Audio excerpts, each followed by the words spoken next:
Monsieur le Président, le groupe socialiste veut partager ici son émotion avec tous nos collègues dans l'Assemblée autour de ce visage de la République qu'a incarné Isabelle Montfermé. Stéphanie Montfermé. Ce que je voudrais vous dire aujourd'hui, c'est à quel point nous sommes dans un moment de vérité pour notre démocratie. Le 12 mars, le président de la République prononçait un discours qui a fait date. Nous devons tirer toutes les leçons de la crise, changer de modèle de développement, tirer tous les enseignements des failles de notre démocratie depuis des décennies. Le 23 avril, une note de Bercy, alimentée en première main par le MEDEF, donnait une position pour le moins ambiguë sur la position de la France dans la lutte contre les paradis fiscaux au nom de la directive en préparation depuis le scandale des LuxLeaks et qui, à l'instar de ce que nous avons fait en 2014 sous le gouvernement de François Hollande, vise à ce que les multinationales et les holdings aient la même transparence par rapport aux paradis fiscaux. Nous sommes aujourd'hui à une heure de vérité. Le Parlement s'est prononcé pour une transparence totale. Le Conseil a mis des réserves. Et la France est dans l'ambiguïté. Au-delà de l'épisode de la note du MEDEF, pouvez-vous nous dire avec clarté si la France défend une clause de sauvegarde qui protégerait pendant 6 ans sur des données par ailleurs accessibles des pratiques fiscales illégales et qui aujourd'hui représentent entre 10 et 20 milliards qui manquent à nos PME et qui manquent à la puissance publique pour faire face aux défis du temps présent. Au-delà de cet argent qui manque, au-delà du débat sur l'agrégation ou la désagrégation des données qui assure une véritable transparence, au-delà des milliards, c'est une question de démocratie. À l'heure où les États-Unis s'affranchissent enfin du dogme de la compétition fiscale, serions-nous, la vieille Europe, incapables d'inventer la nouvelle économie fondée sur la transparence, fondée sur la vérité, fondée sur la démocratie? Merci, Monsieur le Président. Ma question s'adresse à Madame la ministre de l'Industrie. Ce 1er mai, Journée internationale des travailleurs, j'étais à nouveau aux côtés des salariés et des syndicats de Ferropem sur le site des Claveaux en Isère. L'esprit n'était pas à la fête. Une industrie de pointe, fierté de l'électrométallurgie française, installée depuis 120 ans, s'y meurt sur fond de turbulences économiques mondiales.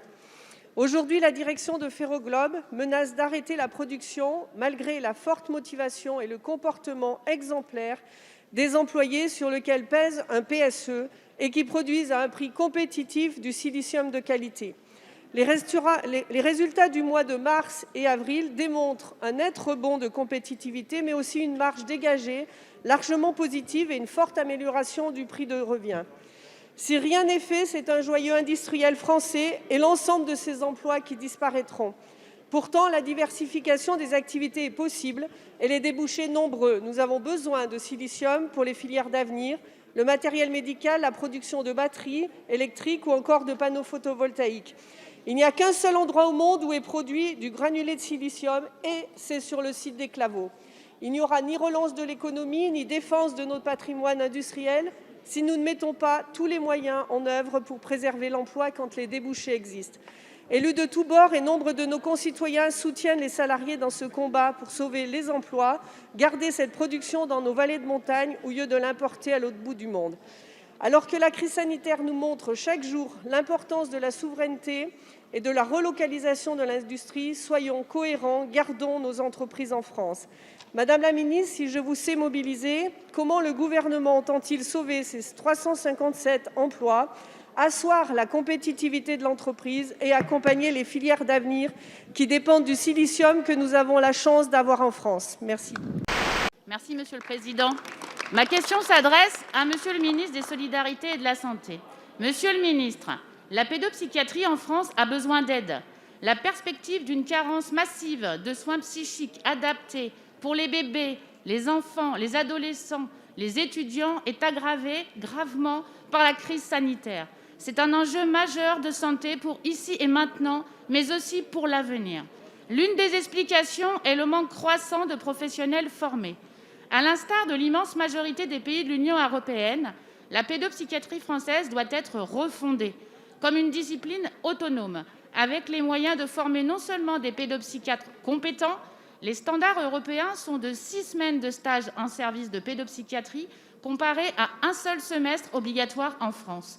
mais aussi de participer à la formation des nombreuses professions engagées dans les soins psychiques, psychologues, psychométriciens, orthophonistes, éducateurs, qui aujourd'hui n'ont pas reçu toujours les fondements des informations et des recherches universitaires qui évoluent autour du développement de l'enfant.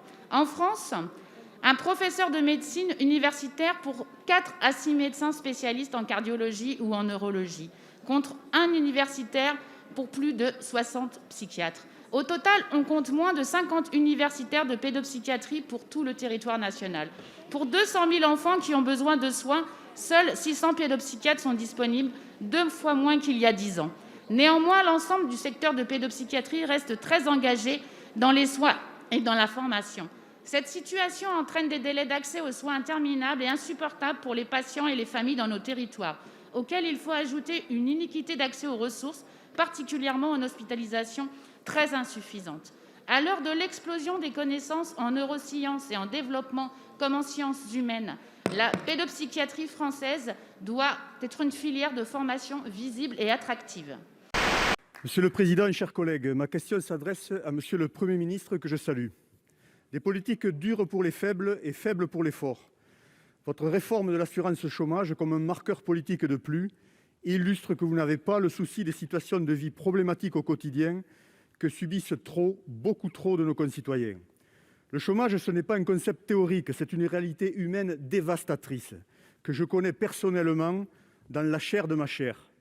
Un cancer sociétal qui plonge des femmes et des hommes responsables, désireux de travailler, attachés, quoi qu'en disent éhontément certains, à leur contribution économique à la société française, en même temps qu'à leur autonomie de vie.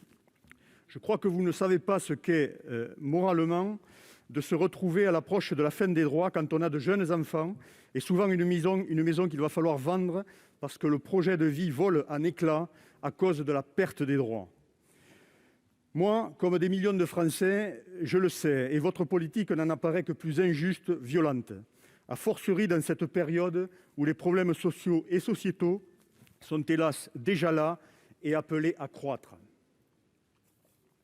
Faire payer aux plus faibles d'entre nous près de 1,5 milliard d'euros au moment où, à bon droit, on inonde l'économie de centaines de milliards d'euros, il fallait oser, vous l'avez fait. Ma question est simple. Comment envisagez-vous de sortir de ce dossier à l'avantage des chômeurs qui ne demandent qu'à retrouver au plus vite un travail utile, sensé, à hauteur de leur qualification et au bénéfice de notre société? Merci, Monsieur le Président. Ma question s'adresse à Monsieur le Premier ministre. Monsieur le Premier ministre, le monde traverse la plus grande crise sanitaire de la période moderne. Si nous disposons aujourd'hui de vaccins contre le Covid-19, nous faisons face à une vague plus violente encore que les précédentes. Nous devons accélérer le rythme de vaccination partout à l'échelle de la planète, y compris en France. Nous ne sommes toutefois pas convaincus que la stratégie européenne et mondiale se donne tous les moyens d'y parvenir.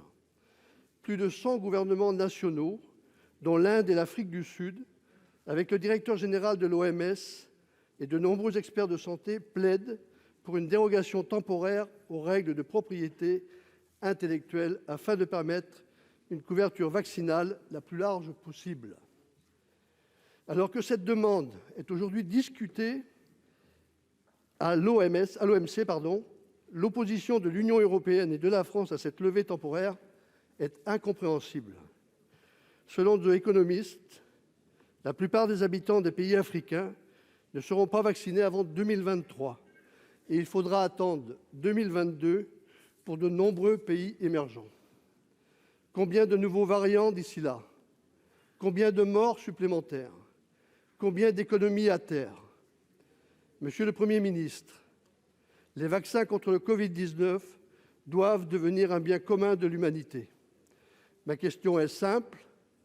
La France va-t-elle porter la levée temporaire des règles de propriété intellectuelle pour ces vaccins en Europe et dans le monde? Je vous remercie.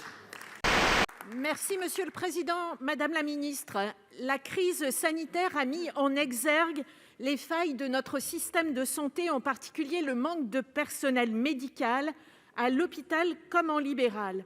Les femmes en souffrent plus que les hommes C'est ainsi que 30 % des Françaises ne bénéficient pas d'un suivi gynécologique. Cela est notamment dû à la quasi-disparition de la gynécologie médicale libérale. Ce sont donc 23 000 sages-femmes et maïeuticiens qui assurent de nombreuses missions liées à l'accouchement, à la contraception ou encore aux IVG.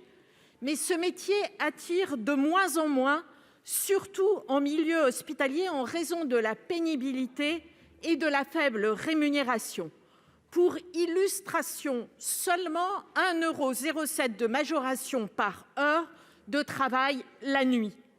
La faible revalorisation obtenue lors du Ségur de la santé et la loi visant à améliorer le système de santé n'ont pas rassuré la profession. Vous les avez d'ailleurs considérés au même titre que les secrétaires médicales, sans même consulter les syndicats concernés. Quel manque de considération à leur égard. Pourtant, ces soignantes et ces soignants peuvent contribuer à résorber les difficultés sanitaires, qu'il s'agisse de la lutte contre les déserts médicaux, de la médecine préventive ou encore de l'accompagnement des familles lors des 1000 premiers jours suivant la naissance, que vous souhaitez pourtant promouvoir avec votre gouvernement. Pourquoi choisir de les ignorer ? Pourquoi ne pas entendre ce 5 mai, journée internationale de la sage-femme, mais surtout 4e jour de mobilisation depuis le début de l'année, ces professionnels de la santé qui manifestent pour une juste reconnaissance de leur métier et une revalorisation salariale et statutaire ?